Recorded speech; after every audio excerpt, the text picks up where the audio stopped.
qui est une filiale de la Banque mondiale, nous a prêté un fonds de crédit pour pouvoir mieux. Je pense que le responsable de la trésorerie, nous a donné un fonds de crédit pour l'agriculture, n'est-ce pas, pour les PME, financer les petites moyennes entreprises, mais pour rester dans un temps récent, un passé récent, en 2023, on a levé à peu près 10 millions de tonnes.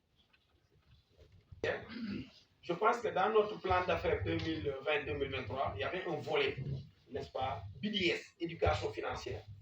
Comme je dis, à l'origine, ACEP avait deux volets.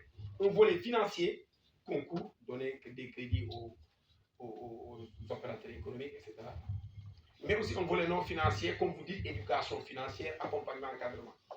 Donc c'est un volet qui était coûteux, c'est pourquoi au moment de l'internationaliser, on a séparé les deux, n'est-ce pas? Mais n'empêche, aujourd'hui, on a un plan ambitieux avec, je pense, la KfW, n'est-ce pas, pour aller maintenant vers le renforcement des capacités, surtout des PME qui sont dans des secteurs où ils n'ont pas de comptabilité, ils n'ont pas de plan d'affaires, donc ils brassent beaucoup d'argent, mais c'est dans le pilotage à vue. On va les encadrer à avoir une vision vraiment de patron et d'une gestion moderne, formalisée.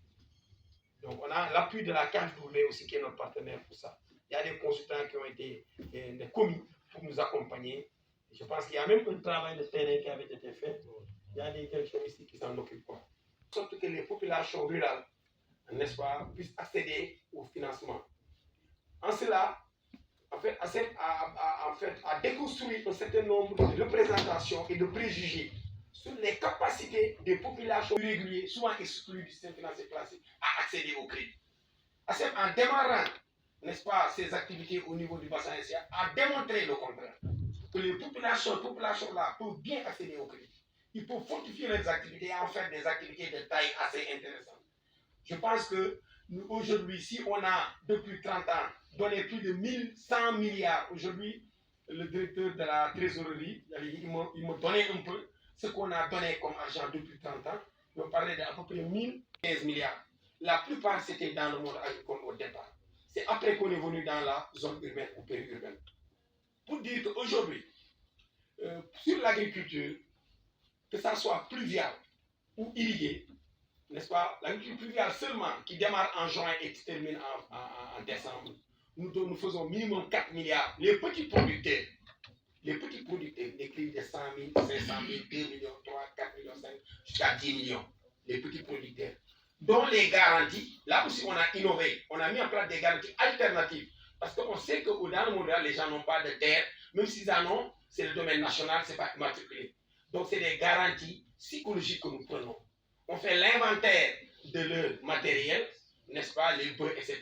Ils signent pour leur faire comprendre que voilà, ça c'est votre engagement pour qu'on vous donne l'argent, afin que vous puissiez avoir des intrants, des semences et le petit équipement, n'est-ce pas, les petits agricoles, pour vraiment faire ça. Donc, aujourd'hui, 2023, au 31 décembre, le directeur de l'exploitation vient de me donner un peu les chiffres.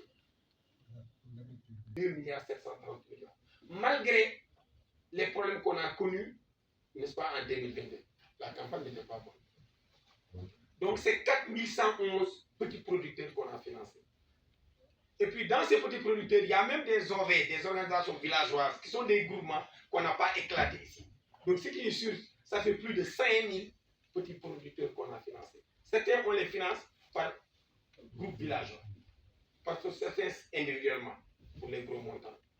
Maintenant, le taux de recouvrement qu'on a réalisé au 31, actuellement, quand il a fini à la 14e semaine de recouvrement, c'est 36,36% de recouvrement. Ça, il n'y a pas une échelon qui le fait. Parce que nous, on a éprouvé le modèle pour financer les agriculteurs dans des zones assez reculées, difficiles d'accès. C'est pourquoi nos gestionnaires de portefeuille qui gèrent ces agriculteurs, ils ont des motos, des Yamaha. Ils vont les trouver dans leur contrée, dans leur amour, au plus profond, n'est-ce pas, des sites, pour les financer. Donc, ça, c'est quelque chose d'important. En plus, au moment de la commercialisation, il y a ce qu'on appelle les opérateurs.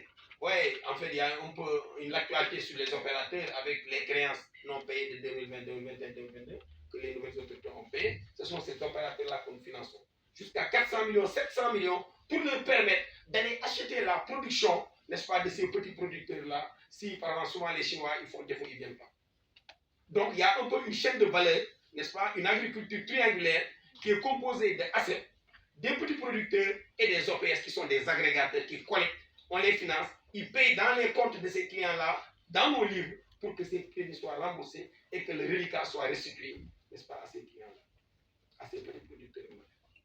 Donc, dans l'agriculture irriguée, je viens de Richard Toll et de Respectio, nous avons aussi des gros producteurs qui sont dans l'agribusiness, dans l'agrobusiness, dans l'élevage. Ça, c'est en fait les montants les plus importants. Maintenant, les petits éleveurs, ce qu'on appelle nous le commerce de bétail, le TFANK, on les finance, malgré leur caractère nomade. Je viens de Wourossogui et de Dara.